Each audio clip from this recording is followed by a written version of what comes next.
It's time for a cup of red, so let's fill your cup with rad pop culture vibes.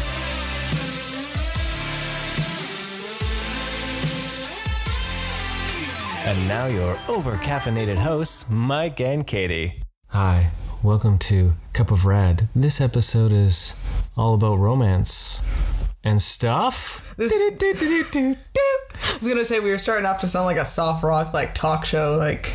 Hi. I know you've been wondering about what that feeling is. It might be tingling and it might be burning, but it's love. It's love for Cup of Rad. And I'm sure you felt it over this Valentine's Day as you were missing us and wondering, what were we doing? Do you really want that answer?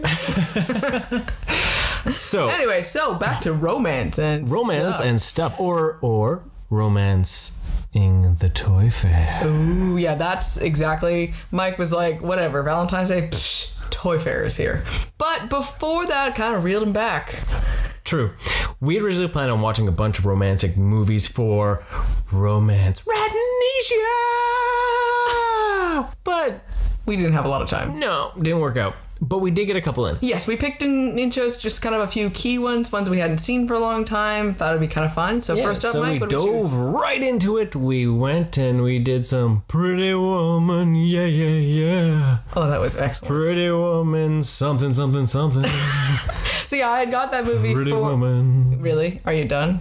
I mean, if you were at least looking to me and like talking to me, it would be different. But no, there we go. There's the eyes. Hey, mama.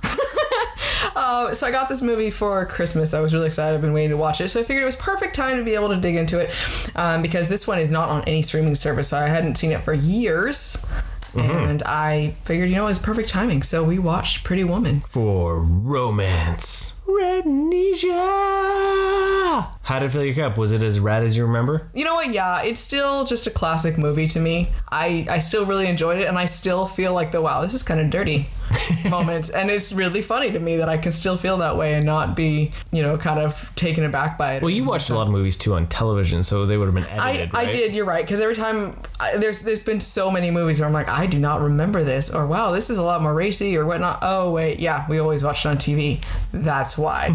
Because as a child or younger, I never realized that things were edited to be on TV. It was like, well, this is the movie. Even my parents, I think, didn't even realize sometimes. They're like, we watched movies before with them, and they're like, I don't remember this beginning. Well, because we always watched it on TV, and it was edited, right? Yep. So weird things you learn as you grow up.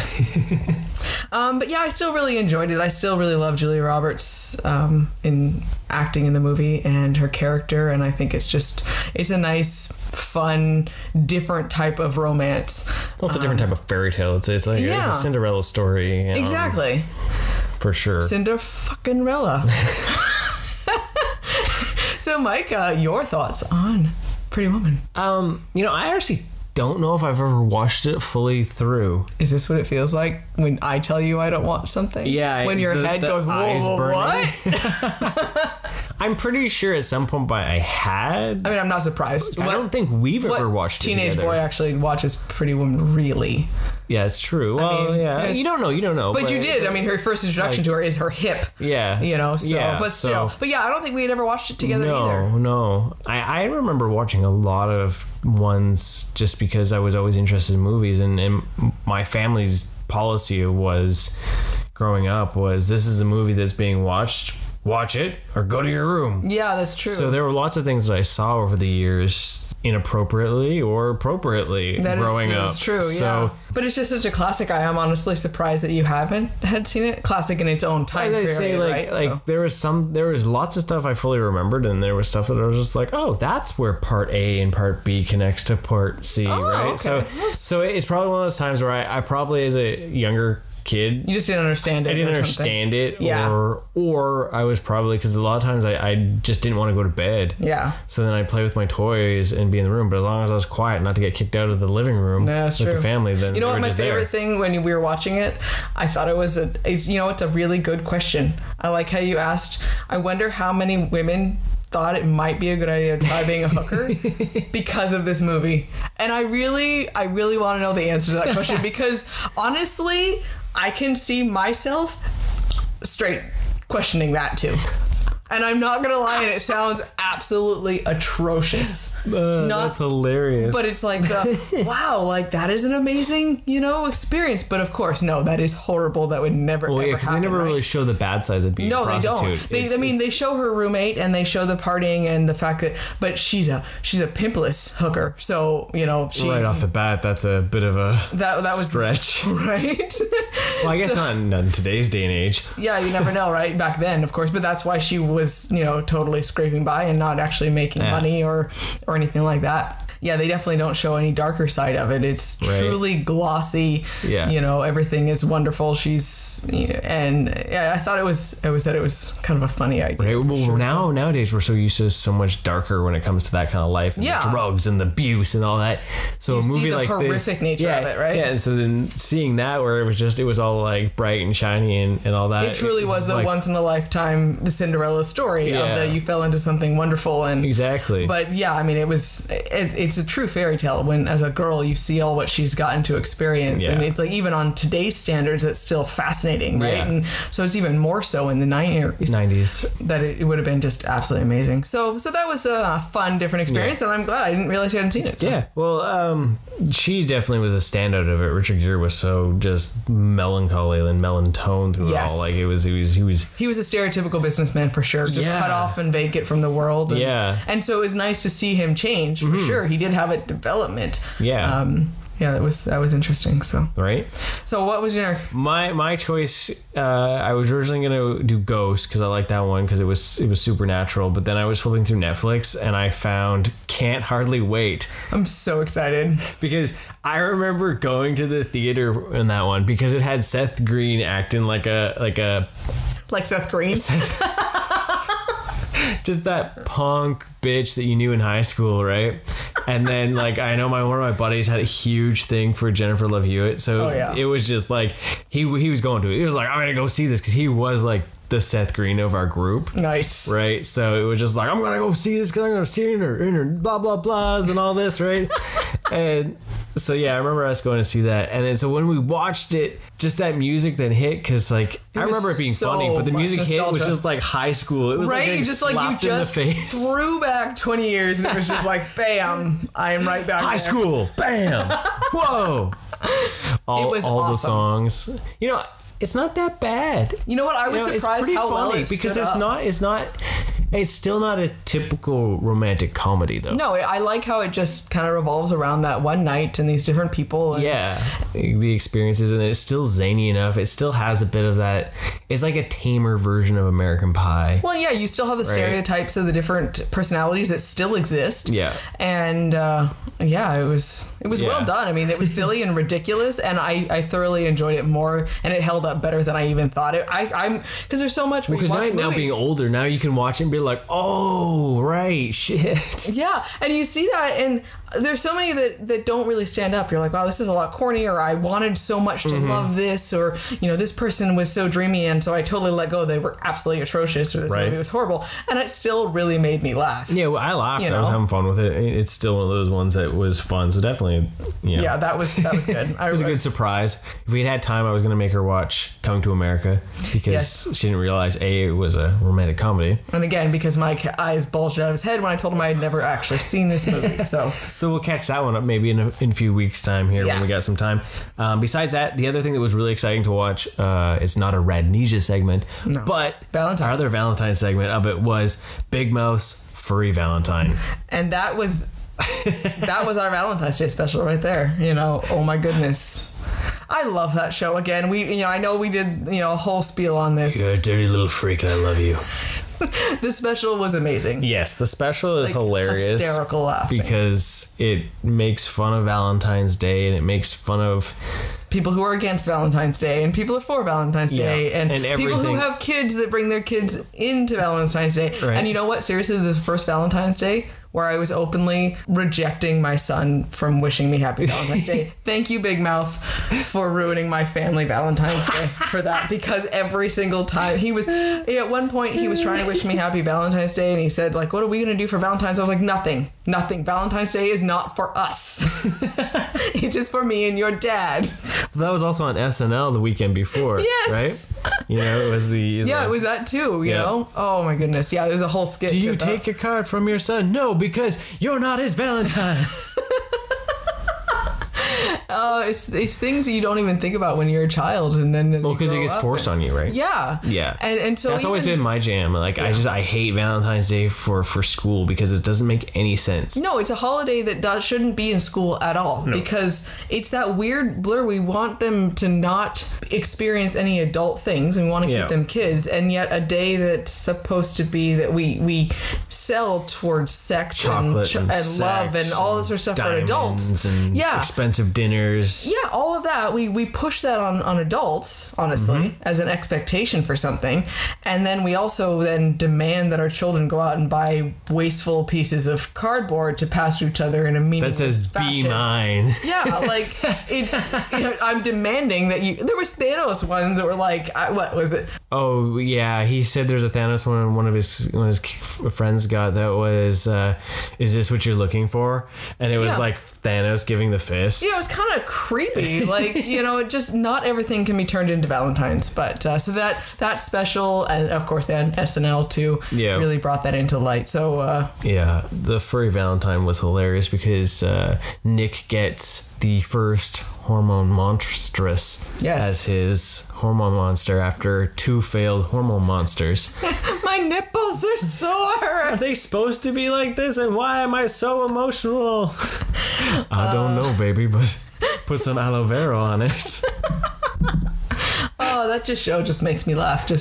I can't wait for season 3 because it just, and then for our actual Valentine's Day, we as if you may have saw on our social media, we brought out the Big Mouth Pops to hang out with us while we played Cards Against Humanity. Yeah, that's Cards Against Humanity tends to be our date nights at home, honestly, because they just make us laugh and they actually make us pay attention to each other for sure, not just hanging out. We get to swear and be sailors and get rowdy, get all of our weird quirks out at each other again, and remind us what little freaks we are. Right?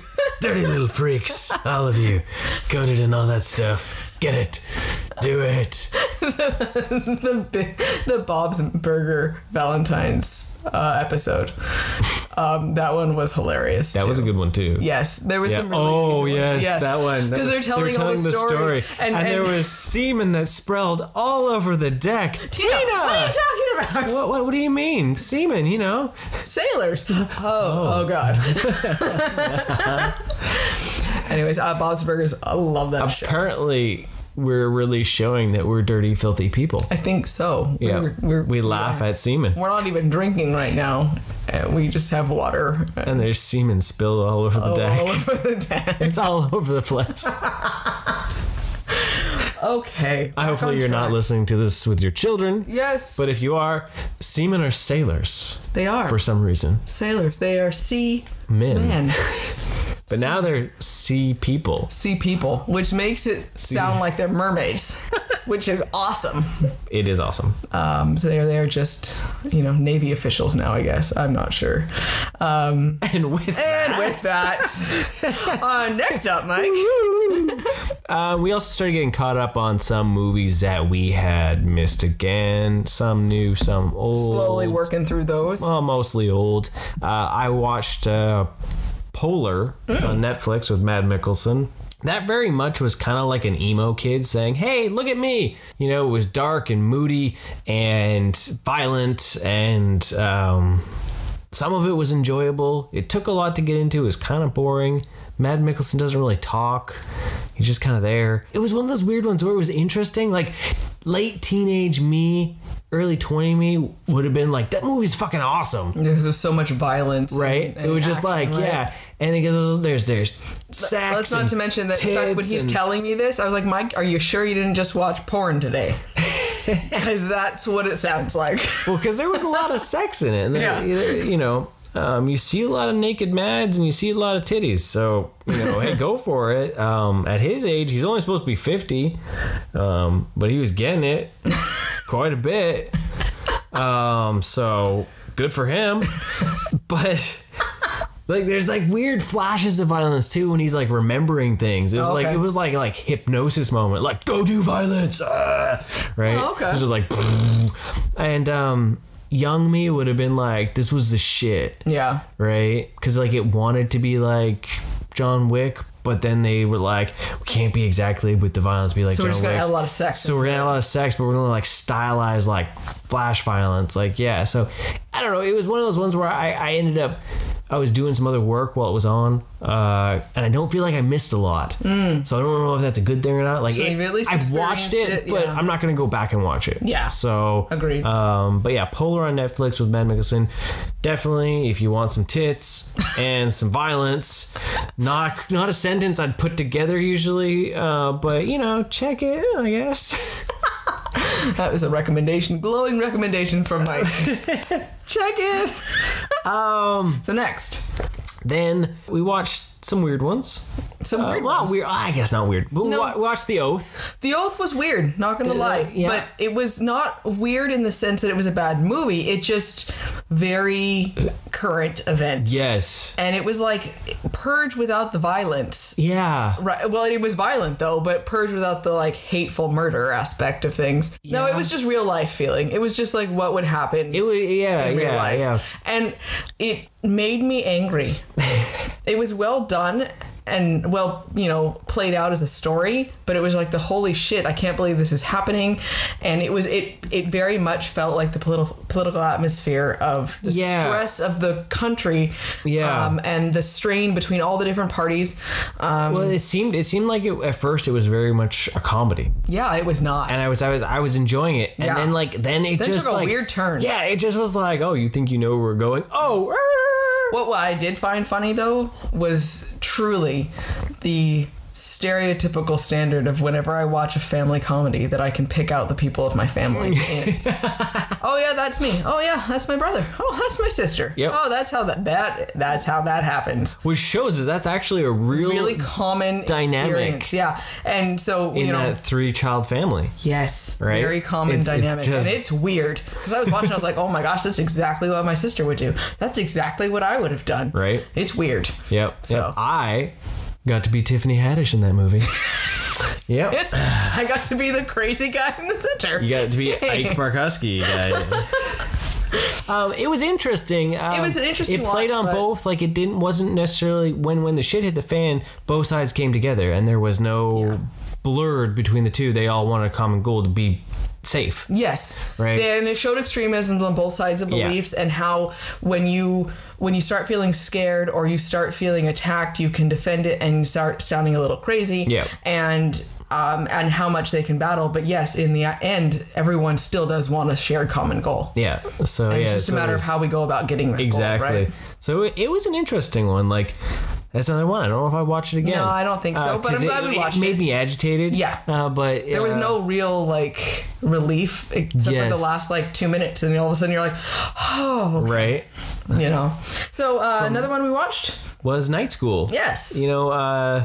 Kevin Hart. Again, another Tiffany Haddish one. Yeah, it was one of the ones I saw the trailers. I kind of snickered at, and then it was like, okay, well, why don't we check it out? And I was actually pleasantly surprised. Yeah. It It went on a little longer than I would have expected. Yes. There was a few times with that, but Yes. overall, I was amused by it. Yeah, it had some. Tiffany Haddish was hilarious. She was the best part of it for sure. Yeah. But basically, the idea is that you find out that Kevin Hart has a learning disability or multiple learning disabilities. layered of whole schmozzle of Yeah. learning disabilities. So that's why he never finished high school. So he's got to go back and get his GED. And where it drug on, which was kind of a cool thing at the same time, was that it was real life, right? he just kept failing his test, but he finally, because he knew he had a learning disability, he didn't give up. He just kept going on it. And I say that went on a little too long. He was trying to learn how to deal with his learning disability and get past it. So it went on, but it was also real feeling. Yeah, it was kind of cool to see that they were like, no, he's going to keep persevering finally after 30 years of not. Yeah, exactly. Right? So and that was really, that was almost the best part of the movie. Lesson aspect was the perseverance of something. But there was definitely some funny moments in it. Yeah. It was a good laugh, like it's not going to change my life. Another one that probably won't watch again. Yeah. But it was kind of funny. I felt satisfied. Like, I felt entertained after it. Like, I didn't feel angry or hateful or like... No, not at all. Oh, why do you watch this? Yeah. Well, and I didn't feel like there was sleazy, corny jokes in it. There wasn't really good anything... humor, for sure. Yeah, there wasn't anything really questionable in the humor. Yeah. It was full of PG film, basically. Exactly. So yeah, which was good. I enjoyed it. If you want to laugh, it was yeah, fun. if you go... Granted, Mike just told you the punchline there. Oh. Kevin Hart, sorry. But it was still really funny. No, but I didn't tell you any of the lines, and Tiffany Haddish was funny in that movie. She was awesome. Really awesome. So I won't spoil that. Then we watched Black Klansman. Yes. That is up for an Oscar, Best Picture. So we figured we'd at least try it out. It was one that I wanted to see when it came out, but I knew it was something that we would have a hard time seeing, and I don't even know if it came to the big theater here. Might not have, yeah.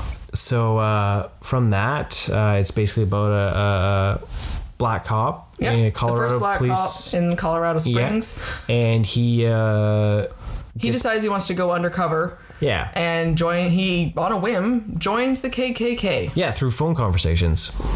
And then he has Adam Driver plays the actual in-person detective who goes to the meetings. Yeah. So they kind of play off of each other. And apparently this is based on a true life story, an event that was then scrubbed from the records. So there is no official documentation about this. Yeah, so the real Ron Stilson wrote a book about it back in 2014, we found out. Yes. It was an interesting concept, a little blurb of history. Mm-hmm. Sad and scary to see the way people acted. Yeah. And how horrible they were. Yeah. And to see, it still makes you question and think. Never, of course, questioning about the lack of, racism shouldn't be existing in the KKK is a horrible extreme group.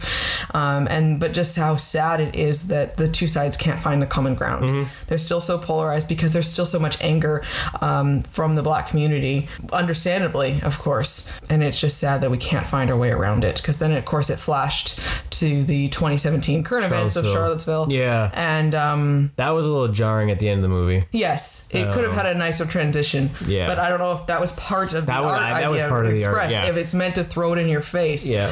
And make you feel like there was a certain amount of closure and okay and calm, and then wait, no, it's not. Shit's still hitting the fan. Yeah. So as much as this is based on fact, it is still a fictional account of it. Yes. Because they did weave in certain things that are topical from today and things like that. So, and they also move some dates around to fit the story that they wanted to tell. Yeah. So it's not 100% truth. Mm-hmm. It's still fictional based. Out of all we haven't really seen a lot of the Best Picture nominees. Yeah, working on that. We saw Black Panther.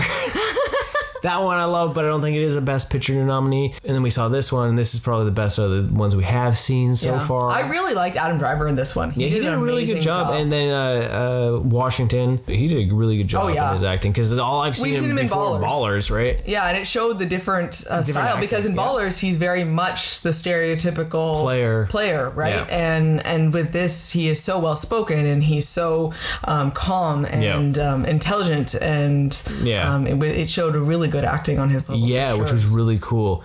Speaking of Oscar nominees, we finally sat down and watched Bohemian Rhapsody. Yes. We hadn't really...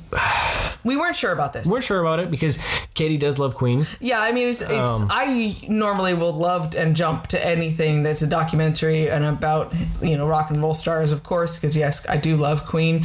And so I love the idea of learning about them more and that type of thing. I mean, we know so much about his life at the same time, but I don't really know much about the band history itself. Yeah. But I wasn't sure about how the movie would actually play, and we've heard so many mixed reviews we wanted to wait. One of my things was that I stayed away from it more only because I thought it was weird in the world that we live in right now that people are losing their jobs because of allegations and things that aren't true. Yes. Look at James Gunn. Mm-hmm. He told bad jokes and he lost his job, and now he's slowly crawling back out. Bad jokes years ago, which he apologized for. There was no allegations about it, but yet Bryan Singer has had allegations on him multiple times. Legal. He was fired from the movie because of his drinking and his not showing up, which turned out to be portions of allegations. He had allegations back at X-Men Apocalypse. Yes. And they've been the same allegations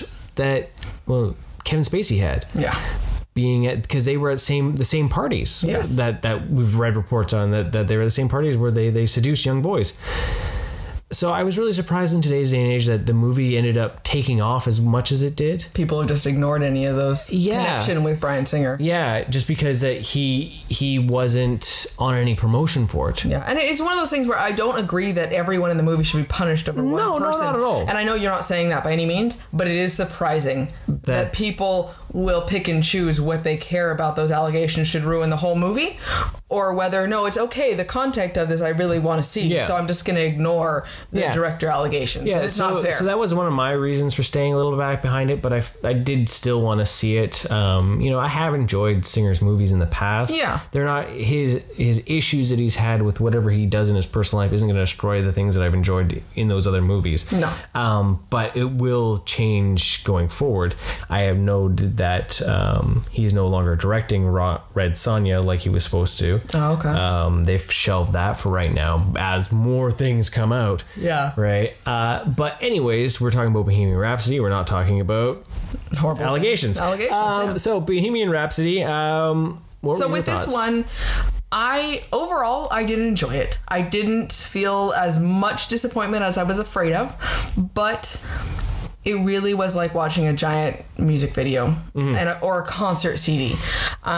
While I loved all the music in it and it made me happy and nostalgic for it and, made me want to go and turn my Queen albums on, it still was a little flat on the actual history and the story. There was very few things that I actually felt I learned that were new.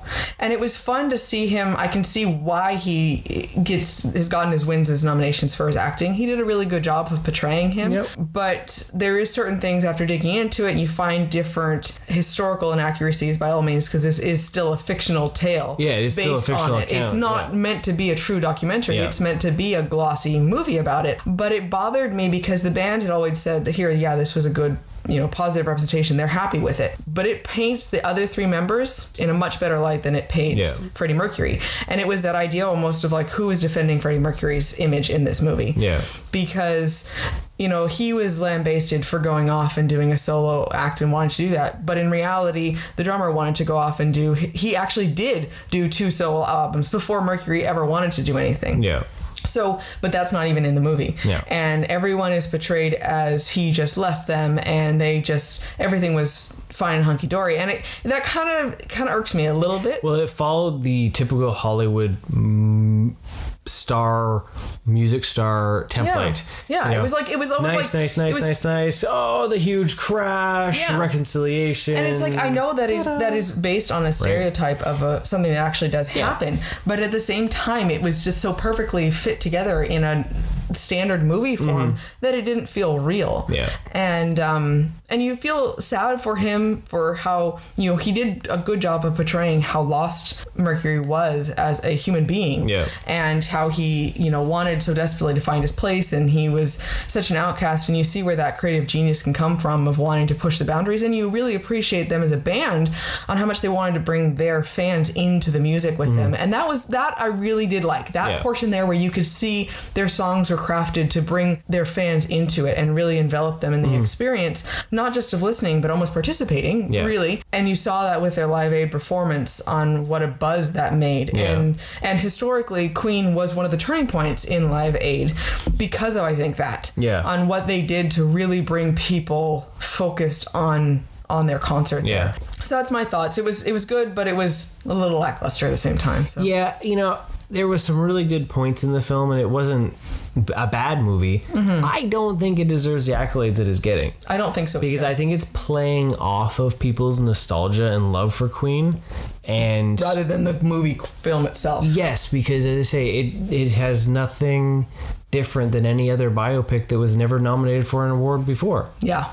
And it's just playing off of the nostalgia because Who doesn't really appreciate Queen's hits, at least? Exactly. Like They're so well literally known. could have just thrown on the greatest hits and sat back with the lights off and had the same experience. Yeah. Right? In a lot of cases. Yeah.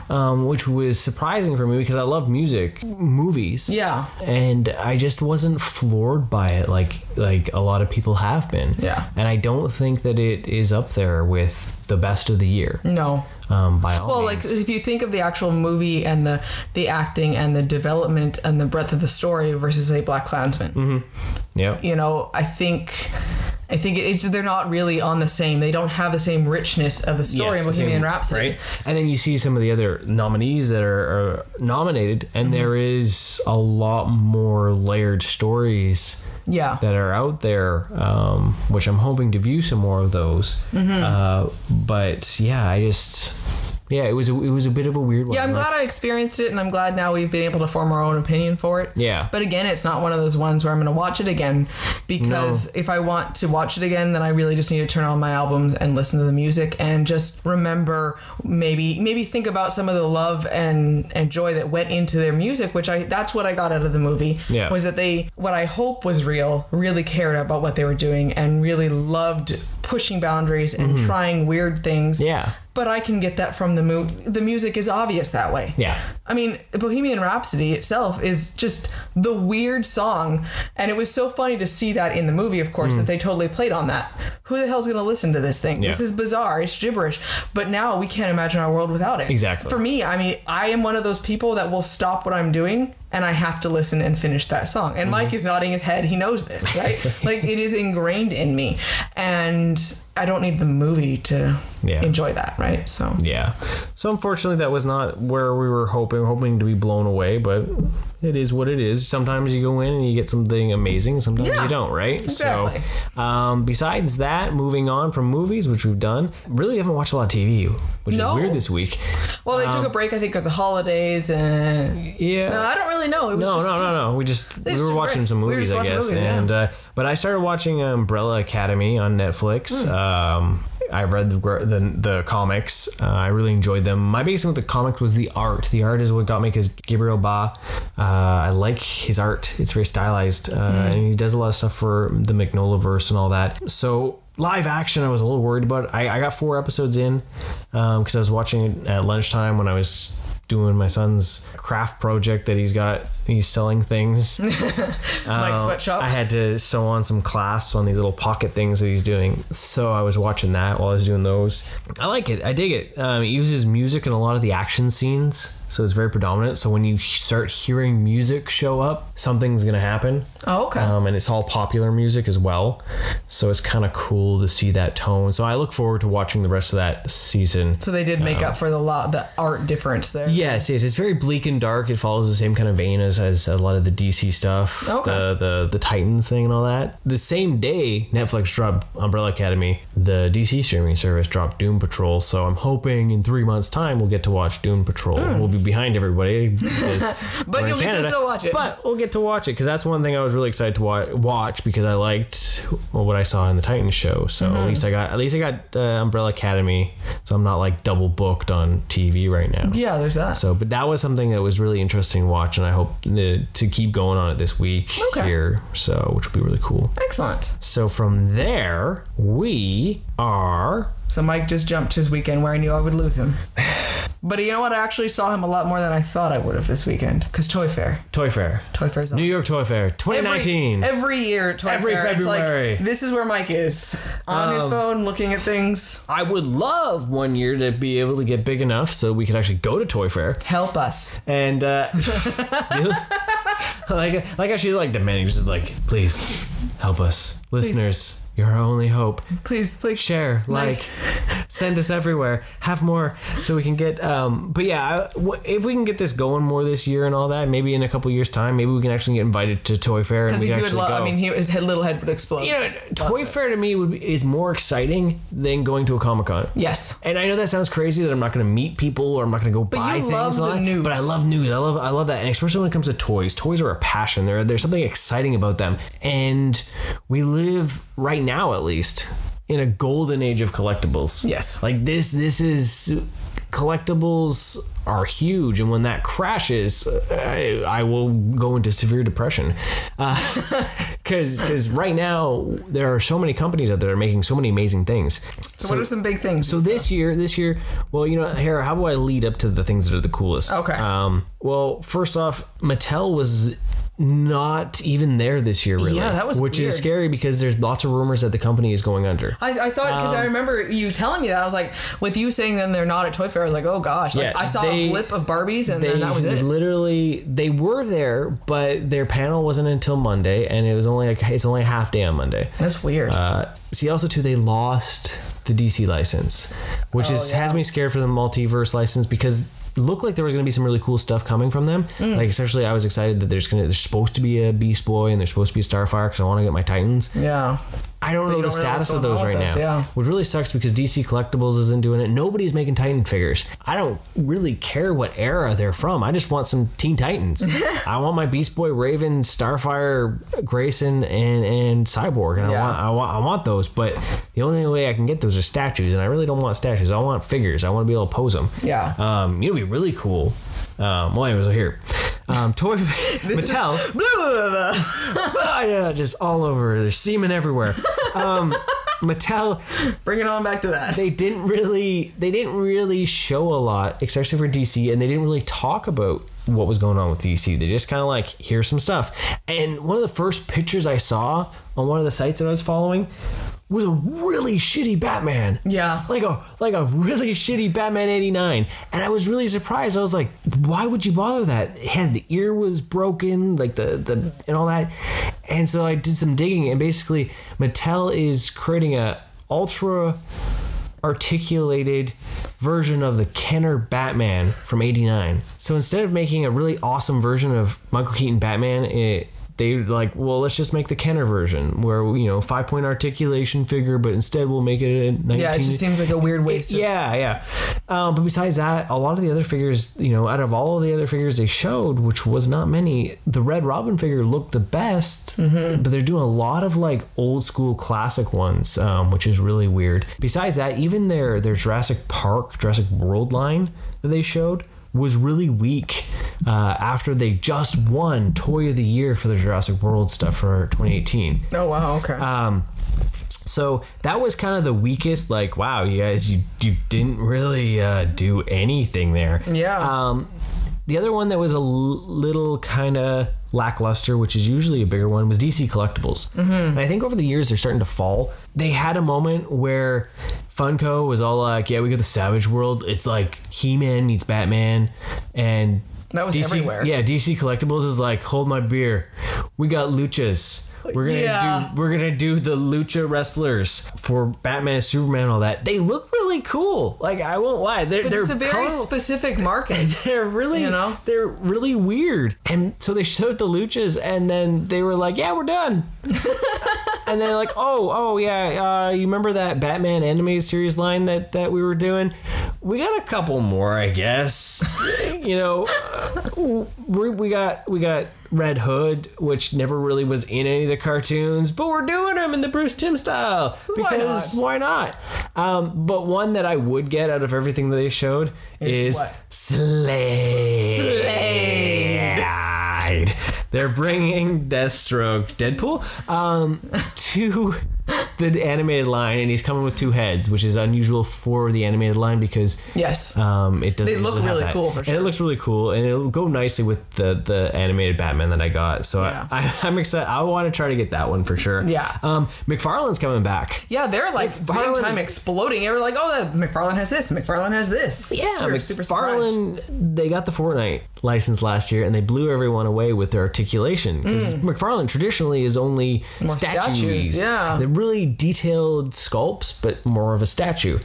And then they got into articulation, and they showed quite a few things. They Game of Thrones and all that. Something they showed but weren't allowed to take photos of was, what'd they get? the Wizarding World of Harry Potter. Yeah.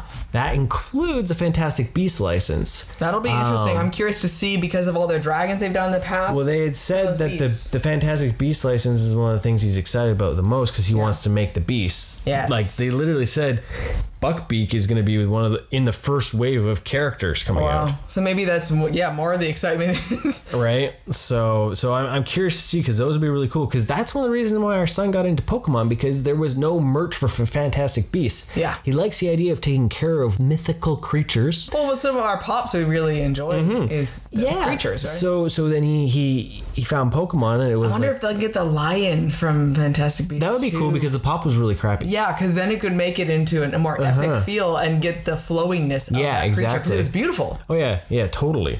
So yeah, McFarlane's doing that, so I'm excited for that for sure. NECA showed big this year. Yes. NECA was huge with a lot of stuff. They didn't really show a lot of Ultimate figures like they've done. Like they showed a lot of Alien and Predator because 40th anniversary and all that for Alien. They're going big on their cloth this year, which is pretty cool because they showed one figure that I'm excited for. Sam from Trick or Treat is coming as a 6 to 8 inch cloth figure, which is perfect for the character. As much as I would like a Chucky size Ultimate to go with my Ultimates, I'm gonna need to get that one because the fact that the bag comes off his head to reveal the pumpkin head, that's awesome. So it's purely just awesome. They also showed that they've got the Nun coming. And the Crooked Man. And they got I woke Katie up with pictures of Crooked Man. The thing scares the fucking bejesus out of me. There was a Crooked Man. I can watch all of those movies and I love them. And the Crooked Man is freaking terrifying. So they got that. They showed those sassy old broads as cloth figures. Yeah. I remember I showed you that and you were just like, what are you showing me this for? But the other thing that was really cool, unfortunately they're working with Target, so it could be a hard thing to find, but they're bringing out the 80s Toon Ninja Turtles. Yes. They're bringing them as 2-packs. These were previously San Diego Comic-Con exclusives. And it's so cool because when you see them, it looks like you're looking at a comic book. Yeah. Like TV type thing. It's weird. Right? It's like those are figures. It looks like I'm watching TV and like green screened on them. Right. And the cool thing was that they showed for the first time was the Rocksteady and Bebop. Yes. And those were badass. They were awesome. Like, those are just amazing. Our son was like, Mom, they're bringing out Rocksteady and Bebop. Like those, they're fantastic figures. From that, then Mizco. Yes, Mizco showed a lot of really cool things. I am really impressed with their 112 line. I'm seriously. It's the most you've talked about them. I'm seriously wanting to look at trying to get a 112. Yeah, I want to get one of those figures because I see a lot of those pictures on Instagram and all that, and those are really cool figures. Yeah, they're like starter Hot Toy almost. Yeah, because it's a cloth figure, but they're smaller. But they're smaller scale. They're like 8-inch figures or so. They're really cool looking. Like we saw a few at Toy Traders the other day. Yeah, we looked a little more detailed, paying attention. And there was a Doc Strange, and there was also Catwoman. And I'm wondering because the ones that I saw that they showed that I was the most excited for was that they're going to bring out Batman 89, which I think is awesome. Yeah. And it looks really amazing, cool. Right? Wait, you don't want the Kenner one? And I'm going to get you the Kenner one just for you because I know you really want it. Anyways, Mizco's got an 89 Batman that looks fucking amazing. Not what Mattel's doing. They also showed off a really cool like comic version, like their own version of Wonder Woman, and she's got the armor that comes off, so she can either look really basic she can put the armor on. I have my figures, so now that's my next step, right? Well, and then they got a Harley Quinn, and they actually bring out Harley Quinn in her Jester outfit. Yes. Right. So, which is really cool. Not Suicide Squad, Right? Yeah. So, my thing is, I'm thinking DC maybe needs to be Mizco 112. There you go. Right? Because you can get a really cool Batman. We saw Toy Traders has the Catwoman. The Catwoman that's the Catwoman beautiful. style you like, right? Yes, very much so. In the States they're about $80. In Canada here they're about 100, 110. Yeah, they're not bad. So they come with like 2 or 3 heads, usually 3 or 4 pairs of hands and accessories, and a stand with a clear kind of like so you can put them in like action poses. So I think Wonder Woman definitely I have my eye on that one. That one looks pretty badass. Those need to be our next like get into, and mainly on the DC side of things. Maybe if we don't do Marvel, maybe the DC, because we don't really have. We have very few DC action figures. Yeah. You know, I have the few of my Wonder Woman, but we really don't have the figures that we have are the animated figures. Yeah. Really. So I want to get something that's like hyper articulated, realistic feel for that. So yeah, there we go. There Christmas. Okay, there we go. We just got Christmas presents. We got Christmas presents already done. Maybe, yeah. But yeah, Mizco was doing a really good thing. Like, those looked really good. Funko has so many.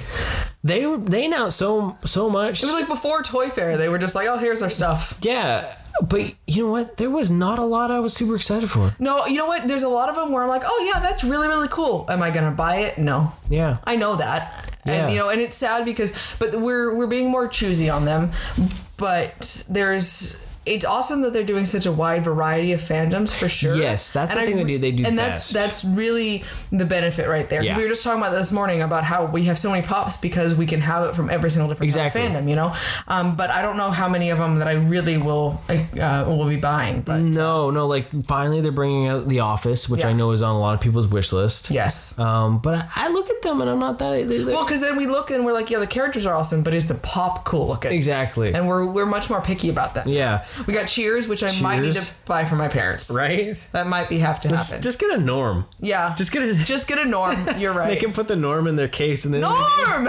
That's all you'll see. They'll sit down for coffee and then you're like, Norm! That's one of my dad's lines. So, yeah. They are bringing out Pretty Woman. Yeah. So, Addams Family. Those ones were kind of cool. But, going back to Mizco is bringing out... They're going back to because everyone's bringing out 5-point articulation.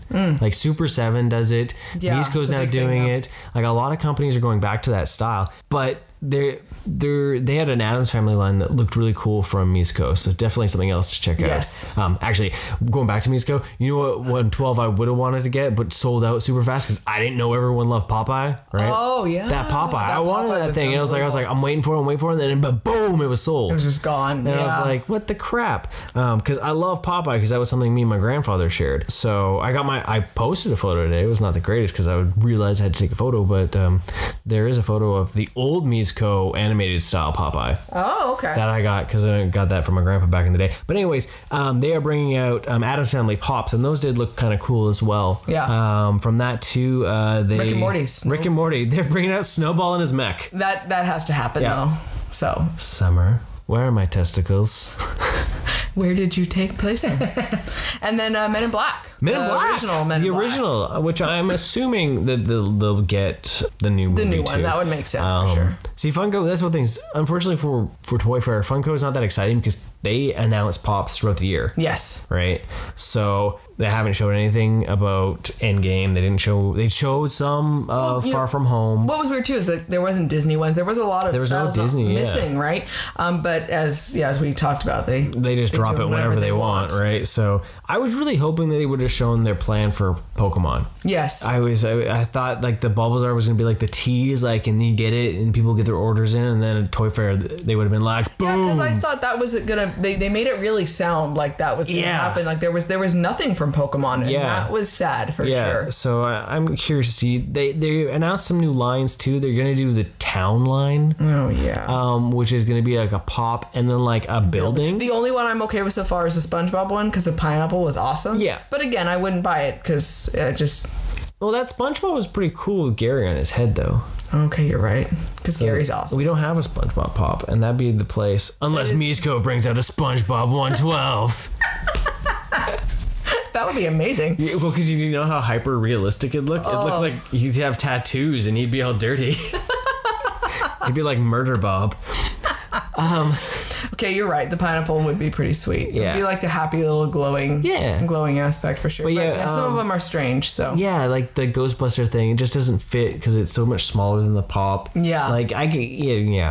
It's a weird line for them to bring out. But yeah, beyond that, there wasn't a lot that I was like, yes. Yeah, it was kind of felt they're doing a lot of more mascots, and they got more baseball, and they got a lot of food mascots. Yes. Like Otter Pops. The Otter Pops are weird. I loved Otter Pops when I was growing up, but I would never ever feel like I needed a pop of them. A whole set of them. Whole set of them. Like 5 of them. No.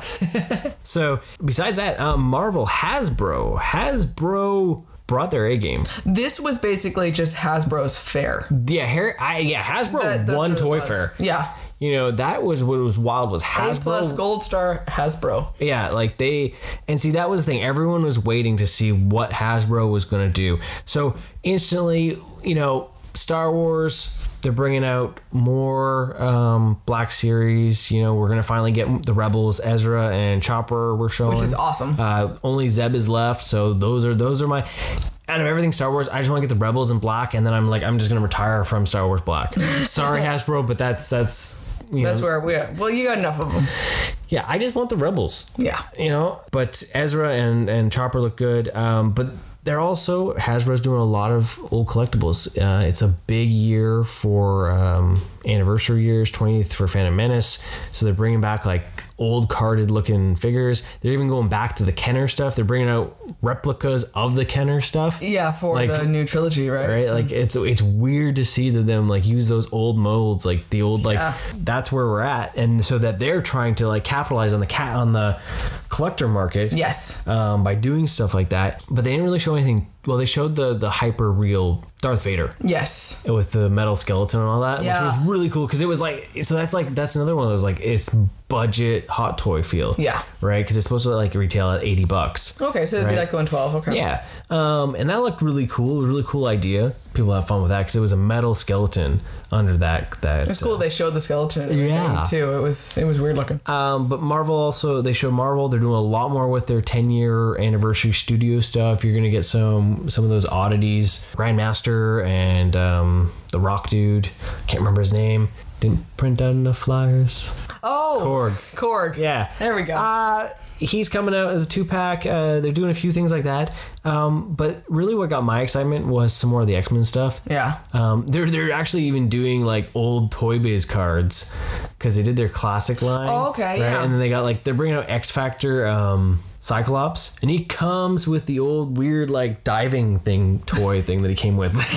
So random, but awesome. What caught my eye was there's going to be a Nightcrawler. Nice. I've been looking for a Nightcrawler for a long time. Yeah. So I'm really curious to see how that'll look. Besides that, unfortunately, the Marvel stuff never really caught me. I never was like, yes, I need to add to my Marvel Legends collection, which is interesting. Yeah. I know I've been more or less been. You just really collect Spider-Man now. Yeah. I'm on my X-Men. I can do X-Men.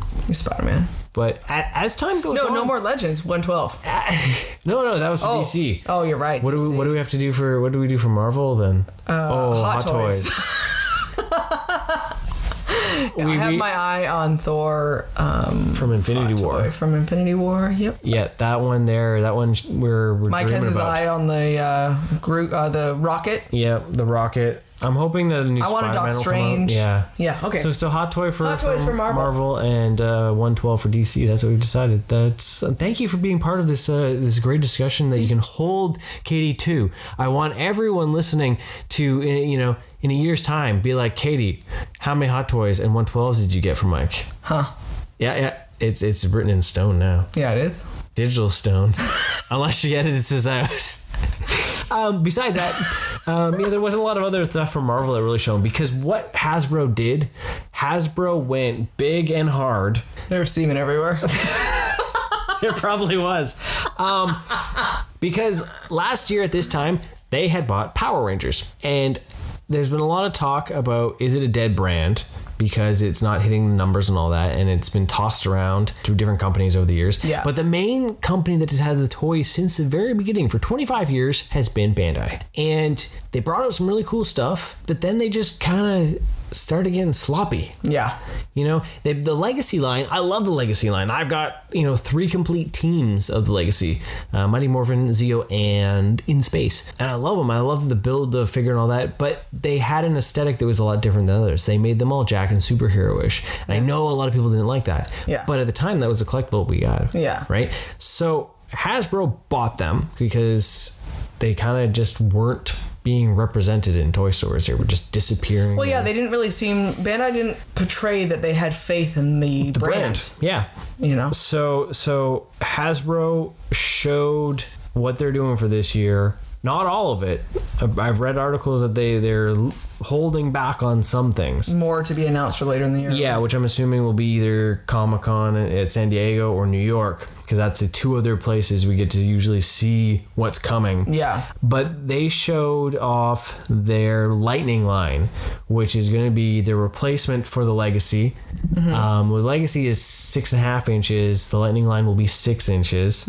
And they're starting their wave out with the White Ranger, which we've already had with the Legacy, but we're getting alternate head, weapons. That's a huge thing. And we're getting lightning effects on and for his sword. We're getting a non-jacked Tommy in his White Ranger outfit, and it looks awesome. Yeah, it's got tooling that makes it kind of look like a costume, not so much like skin. And there'd already been pictures of that back at Power Morphin Con, so that wasn't the biggest surprise. Yeah. What was the big surprise was the SPD Shadow Ranger, which was awesome to see. Yeah. I loved that one in SPD. That was cool because he'd always just come in and be like, whenever they call a Shadow Ranger, it would just be like just to fuck shit up and end it. That was literally the only thing he did. He just came in and like bam, bam, bam, boom, things would explode, and he was blah, blah, right. But what's cool about that is it is also coming with an alternate head. You're getting his doggy head. Yeah, which is awesome, right? I love that you just said that, by the way. It was so funny when you showed me the picture. I'm like, it's a dog head. It's a blue dog head. It's a blue dog head. It's hilarious. Like, that's, the other thing that we're getting is Lord Zed. Oh my gosh, that figure is amazing looking. And that is amazing for sure. Definition on that, all the different muscle striations, like, it's almost kind of creepy looking. It's so well done. that is a fantastic looking figure. Yeah. Like, they did a great job with that. And then it's Dino Charge Red. Yes. And he comes with his alternate head as well and his blaster, right? So, and that looks great too. Yeah. Like, it looked like our son looked at it and he's like, just from the glam shots, he's like, it kind of looks like a figure arts. Yeah. Right? Very much so. We saw cool. the figure arts at Toy Traders the other day, and he's like, yeah, it looks just like it. Yeah. So, which is really cool to see that they put in so much love on this first wave. Yeah. It also was surprising to see that how many places are sold out of their pre-orders already. Yeah, they were selling out like the next day there, right? Just constantly selling out. Finding out that the original case packs is going to be 3 White Rangers, 1 Lord Zed, 2 Shadow, and 2 Dino Charge Red. So Zed is going to be a highly coveted figure. Yes. I have not been able to pre-order my Lightning figures because Toy Traders at the time had not had solicitations, so they could not take our name for them. Yes. But we will be checking back frequently. Yes. I hope to get them from them because I like to keep it local versus going cross-border for it. But if I gotta go cross-border, then I gotta go cross-border. Yeah. I'm not sure if I want the White Ranger because I have my Legacy, but I'm bouncing back and forth between if I get that, then I'll probably just sell the Legacy. Yeah, that makes sense. Just to turn it around. But that looks fantastic. And then they blew everybody's mind away with the GameStop exclusive Wave 2 fall release for Goldar. It's amazing looking. With wings and everything. Like, it's a fantastic looking figure. Like, it just looks beautiful. Yeah. Well, I'm really excited. I'm really, really proud of this. Was because we were just talking about it, and he's like, I got to figure out, maybe we can look on GameStop, see if we can pre-order it and get it from down there.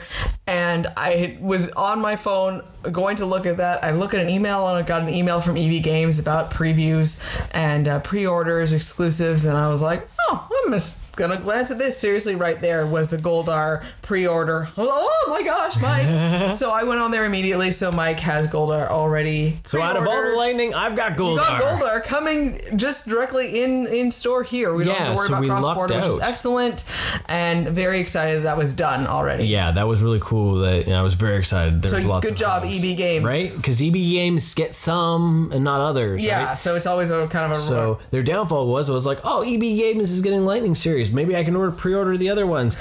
No, what they're doing is randomly selected from the case lot. So not Zed, because to be honest.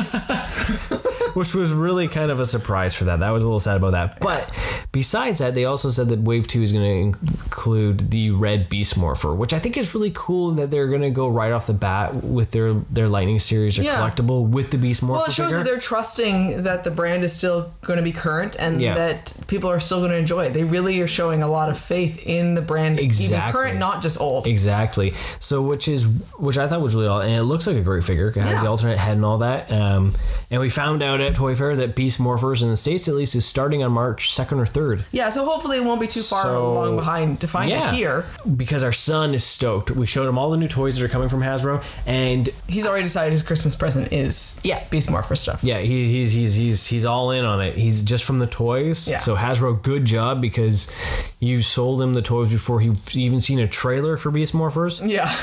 Anything. He literally saw the basic line, and this is what blew me away, is that it's got multiple points of articulation for a basic figure. Yeah. Whereas like Hasbro's basic figure for Marvel has like 5. Yeah. And is going to run the same price as the basic Power Ranger figure. It had elbow, knee, hip, shoulder, and head joint, and it's all going to run that same $9.99 price tag, which is fantastic because the Into the Spider-Verse had 5 points of articulation. Those are so expensive for so much nothing. And so he saw that, and they're also going to be 6 inches. So our son was very excited for that. He saw the bad guys and all those. And, all the Zords. And the Zords. This is what I thought was really awesome. Yeah. This is what he's excited about, is that they're going back to the older school Zords, is where you buy the blue Zord and it's going to change into the ape or the van. Mm-hmm. You buy the yellow Zord, it's going to be the helicopter or the bunny. You buy the red Zord, it's going to be the robot, the cheetah, or the car. Mm-hmm. You buy all 3, and now you have a Megazord. Yeah, that's amazing. Right? As soon as we told our son that, he's like, what? Right? So I think that's really cool. They're going back to that. Yes, it's going to be a little bit more expensive, but at the same time, it's a little easier to swallow paying $25 at a time to be able to build this thing. Yes. Right? Versus shelling out just for the one in one go. What they also did is they said that the silver and the gold will also go from their 2 to 3 forms to combine onto the Megazord to create the Ultra XL GX. Well, and let's be honest, our son has always been interested in the Transformers idea. So yes, but it's something like this is a perfect brand to use both and their interest in it, and that's what we were hoping to see. Yes. Is Hasbro use their Transformer knowledge, and utilize it for this brand, and it's a perfect melding of those two, and it's really awesome to see they are doing that. Yeah, they listened and they're going to do that. Well, because you had someone you would saw somewhere that they were like, you know what, I usually can see the transformation of these things, and I look at this figure and I can't tell how it transforms. Yeah, and that's awesome. That's what it should be. Yeah, and it's well designed. It's well done. It's exactly. It's not like, you push a button and it pops out. Yeah. Right? So I'm really excited for that. Yeah, he's already asked for that for Christmas. He wants the Megazord because he wants to be able to build that thing. And that was something, we were waiting for. It was like, why don't we wait? Because Hasbro's taking over. Yeah, don't look at Transformers yet. We'll see what happens. Because he doesn't really like Transformers. He just likes the idea of being moving able to transforming it. But what they did say too was that Zords and all that are coming for their Lightning series. They just can't talk about it too much yet. And they drop so much for sure. Yeah, so which is I'd rather it'd be fun to be able to see stuff throughout the year and keep getting that excitement throughout the year. Exactly. They also showed the morpher for Beast Morphers. Every action figure is going to come with a key that plugs into your morpher and does a different sound or sound effect. And bad guy keys will corrupt your morpher and hack it and makes different sounds and all that. What I thought was interesting was they showed this morpher that you put the keys in, you turned. You can talk to it because it asks you to do certain commands. So then you say like it's morphin time and it'll make different sounds. And then it moves with their movements. It's got the gyro type thing? Yeah. It's coming out in the States for a $30 price tag. Oh, wow. If you remember the 2017 Power Ranger movie thing from Bandai, which was... The Shelf Warmer? The Shelf Warmer. Still had a $30 price tag. It was a hunk of plastic with a sparkler in it that made a sound as it spun around and colored the gemstone. It was so horrible. That was it. And Hasbro is going to be bringing out something with moving sound effects and all this. And so I'm excited for that because, our sons wanted to get the morpher, but, the legacy morphers and all that are A, heavy for him because they're die cast. B, they're $70-$80. Yeah. So it's like, here, you could look at mine. Yeah. For a moment. Yeah, right? Because he likes to fling it around and that metal coin is easily going to go through a window one day. So it was cool to see this, and he was very excited for that, and I hope it turns out to be the way that they want. I know they mentioned that Nerf is coming with the Power Ranger brand as well. Nice. So there's a lot coming, and not that long ago there was a whole talk about, is Power Rangers dead? Because YouTube had told a YouTube channel that they should change their brand because Power Rangers was dead, and then Hasbro comes into Toy Fair like mic drop, boom. Yeah, and now there's people that aren't even into Power Rangers that are talking about wanting to buy the toys. Yeah. Right? And which is cool if they do. This invigorated the brand because it was something different. It was something exciting. There's even people that are excited about beef moisters. I don't even know what that is. That's a calendar. Beef moisters. That sounds so gross. Oh my god. You know what? People will probably buy it though. It's a whole bunch of hunky men holding sandwiches and coated in beef juice. God, make it stop. Their muscles are glistening with au jus. Anyways, Beast Morphers, people are excited about watching it, and there hasn't even been a trailer. Except for showing at Toy Fair that hasn't even leaked, really, just some stills. Yeah. But based on those pictures of those toys alone, has like thrown a Viagra into the Power Ranger stable, and the fans are just like, yes. Well, it'll be exciting to see how it plays out for sure. I hope it's as great as it shows. Hopefully the show hits big like they're hoping. Yeah. I know Hasbro has said that they want to make it a brand that they never thought it actually ever hit its potential. Yeah. So hopefully it really will. Excellent. Besides that, there wasn't a whole lot else at Toy Fair that we saw. I tried to find you My Little Pony and all that. But My Little Pony is ending. The only thing I remember is the Giggle Me Pinkie Pie, which honestly is scary because you can set it. It's this giant like Tickle Me Elmo version of Pinkie Pie. Yeah. And you can set it to randomly giggle. So the whole article I found was about essentially playing pranks on family members and leaving it in random places and having it giggle. And that's just a sibling's nightmare right there. Speaking of pulling a prank, I found at Toy Traders the Nun Living Dead doll. And it wasn't technically a prank, but it still made us laugh. It still made us laugh because I videoed it for my mother-in-law. Yeah, just on Messenger, unexplained. Right, just send that. Slowly panned up the box to the nun face, and I got a holy Lord! I gasped. So hopefully one day I don't give her a heart attack by doing stuff like that. Digital pranks. Thank you very much. So, which was really fun, but here we are at the end. Yeah, that was a lot of stuff. It was romancing the Toy Fair. It was definitely romancing the Hasbro Toy Fair. It was romancing the Power Ranger booth. Yeah, totally. There was semen all over the place. How many times can we say the word semen in this podcast? If you count them all and give us a holler, maybe we'll say hi. Over on our Facebook, make sure to check out because we're back with the verses. We're throwing down more DC versus Marvel peeps. Yeah. Just because it's fun as fuck. It's interesting to see. Well, then you see different ways that people vote or and their fandoms and stuff like that. And it's a great way to get talking to you guys and find out where your fandom is. Sometimes I like to pull some weird one out just to confuse you. Probably will shift gears and go away from the DC versus Marvel once this one ends and do something different. Our son wants us to do a Pokemon one because he's curious to see what people's favorite Pokemon are. So it'll be interesting to see what we throw down and all that. That one I'm curious about maybe doing a ladder bracket versus the playoff bracket style. Just to see how long one survives before it gets usurped by another one and goes up. Yeah. But we'll see what happens. But definitely check that out. We're on Facebook there. Cup of Rad. It's really fun. And we share lots of other things there. Always check out our Instagram because we're always posting a picture of something in our stable collection. Yes. Out there. And besides that, that is it. Thank you for joining us. Thank you for listening to us romancing the Toy Fair and other RADNESIA things. Let us know what your thoughts on Toy Fair were too, what you're excited about. Maybe we missed something that you're excited about. Yeah, that we totally didn't even see because we were just throwing semen on the wall because of Power Rangers. Thanks everyone and take care. Have a good night. Thank Thank you for listening. Love this episode of Cup of Rad? Please subscribe, rate us, and give us a review. Also, follow us on Facebook, Instagram, and Twitter for more rad content.